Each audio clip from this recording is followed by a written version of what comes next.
स्वस्ति नो इंद्रो विद्वस्वमा स्वस्ति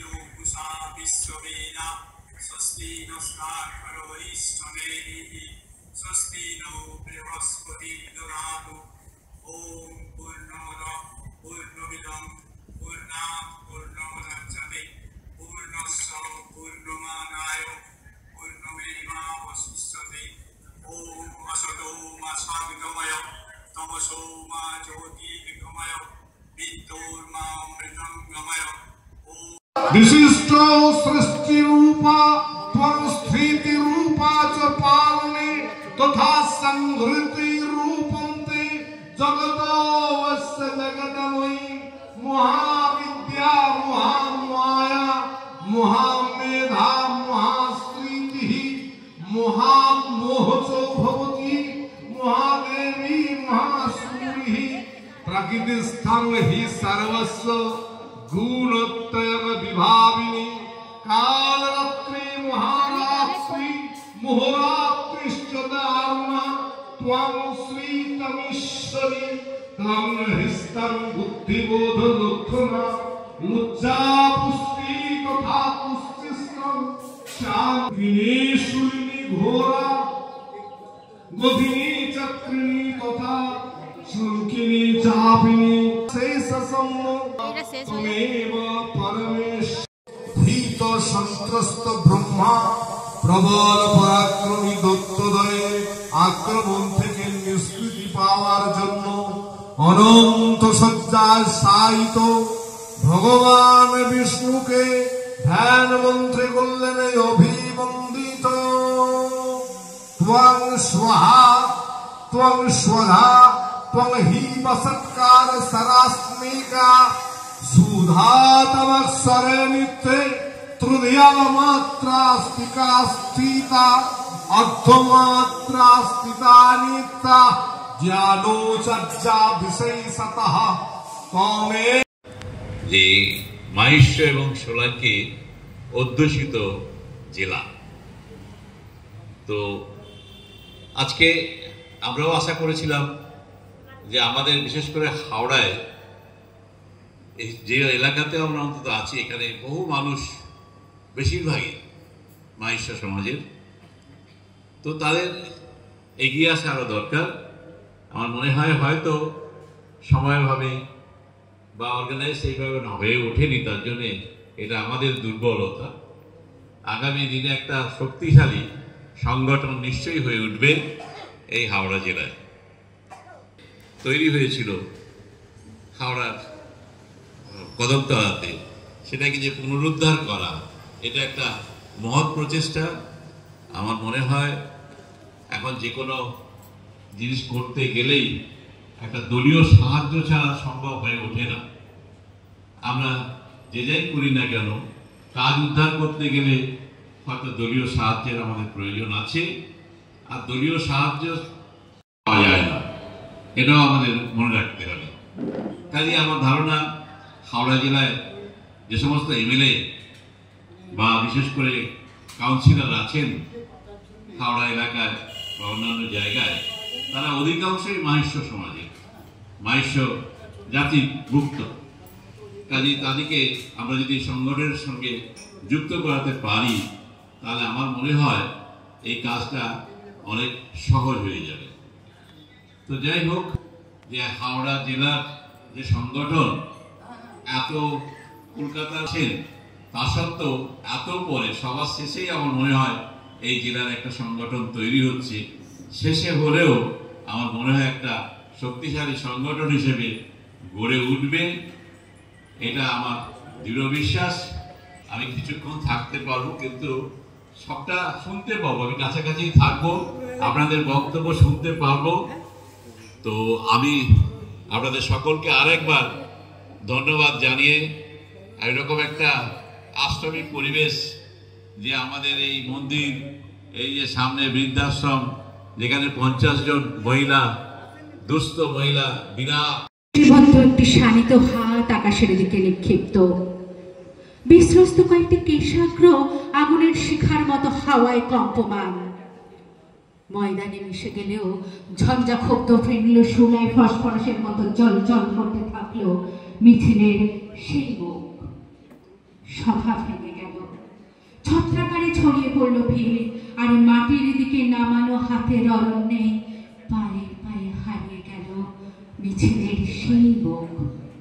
আজও দুবেলা পথে ঘুরে ভিড় দেখলে দাঁড়াই, যদি কোথাও খুঁজে পায় মিছিলের সেই মুখ।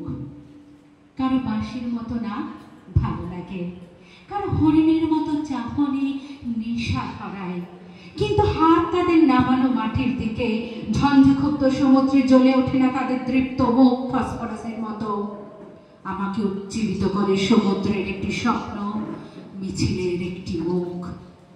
অন্য সব মুখ যখন দুর্মূল্য প্রসাধনের প্রতিযোগিতায় কুৎসিত বিকৃতিকে চাপার চেষ্টা করে, খাবারগুলো খেয়ে কি অসুখে ভুগবে? হাসপাতাল আর ঘর করব?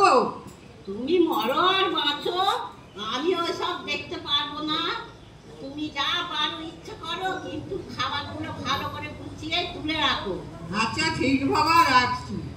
আমি 1 সপ্তাহ কেন, তোমাকে 15 দিন ওই খাবার ফ্রিজে তুলে রেখে গরম করে করে খাওয়াবো। কিন্তু আমি এই বাসি খাবার বাবা খাবো না। আমি হোটেল থেকে খাবার কিনে নিয়ে এসে আমি খাবো। আর এরকম বুড়ো কিপসে মানুষ আমি বাবার জন্ম দেখি না বাবা। আরে কিপটের পাল্লায় পড়েছিলে বলে আজ ছাদ ঢালাই ঘরে শুতে পাচ্ছ, তা নাহলে কোথায় থাকতে? যাও যাও, তুমি যা খুশি তাই করো গে, আমার দরকার নেই। না, যখন আমি মরে যাব তখন তোমাকে কেউ দেখবে না, এই আশ্রমে আসতে হবে, এই বলে দিলু। এই চলো বুড়ো। আচ্ছা শোনো, এত টাকা টাকা করছো, ঘর বাড়ি গাড়ি বাড়ি করছো, কিন্তু আমরা মরে যখন যাব সেই একটা টাকা আমাদের পাড়া পাড়ের জন্য বলে গেলাম। তোরা কোথায় গেলি রে? দরকারের সময় কাউকে পাবো? হ্যাঁ, কোথায় গেল?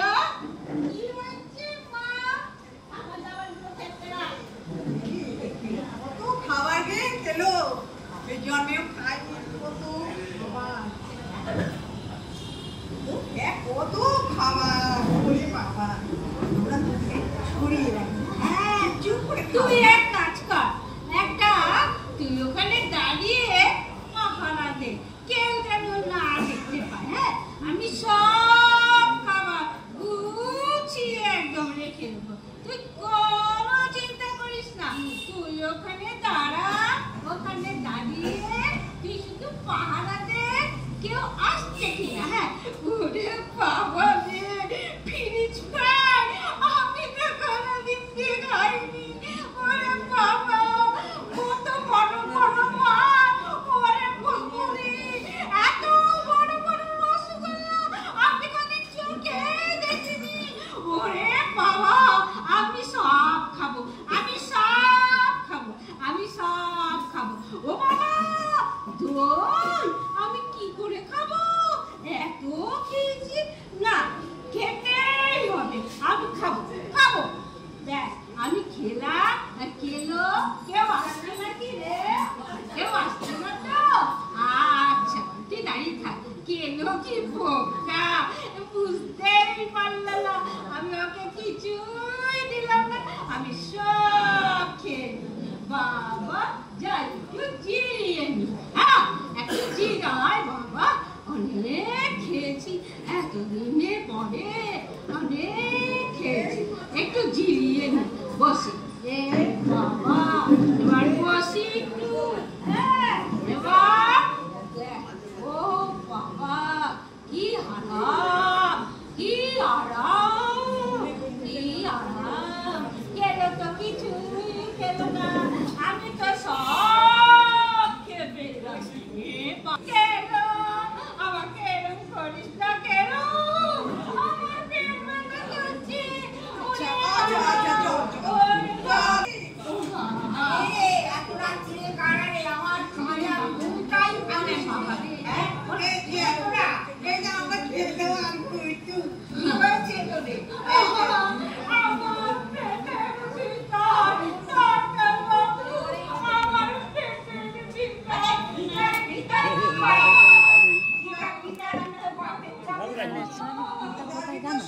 ব্যাগে আমাকে রাখতে দিয়েছে।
ঠিক আছে ঠিক আছে।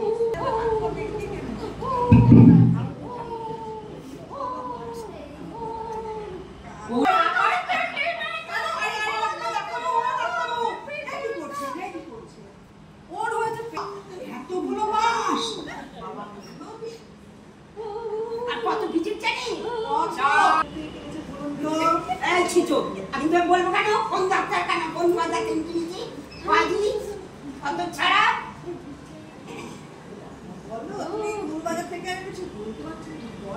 না তাহলে তোকে পুলিশে দেবো আমি আমার যদি আমি করি পুলিশে দেবো আমি। ঠিক আছে তুমি